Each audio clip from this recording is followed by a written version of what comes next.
বুঝতেছি না কি হয়ে গেল, চলতেছেই না। জীবন দেখ না মোবাইলটার কি হয়েছে, চলতেছেই না। আম্মু তোমার ফোন তো নষ্ট হয়ে গেছে। তাইলে নতুন একটা কিনা দে। আরে নতুন কেনার কি দরকার, তুমি আমার ফোন নিয়ে আমি নতুন একটা নিয়ে নিব। আচ্ছা ঠিক আছে।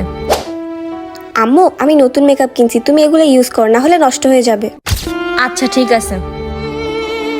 আমি আমার জন্য নতুন একটা শাল কিনে নিয়ে আসছি, পুরানটা তুমি ব্যবহার করো, এই নাও। আচ্ছা ঠিক আছে।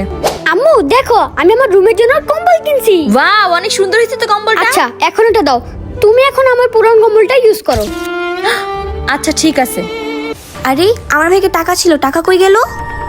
আরে আমার মানিব্যাগে তো টাকা ছিল, টাকা কই গেল? কি রে, আমার ব্লেজারে তো টাকা রাখছিলাম, টাকা গেল কই? এই টাকাগুলো কি আমার? মা মা এগুলো কি আমার টাকা? আম্মু এগুলো কি আমার টাকা? আরে তোমাদের জিনিসপত্র মতো তো এই টাকাগুলো পূরণ হয়ে গেছে, তাই ভাবলাম আমি নিয়ে নেই আর তোমরা নতুন করে নিয়ে আসো।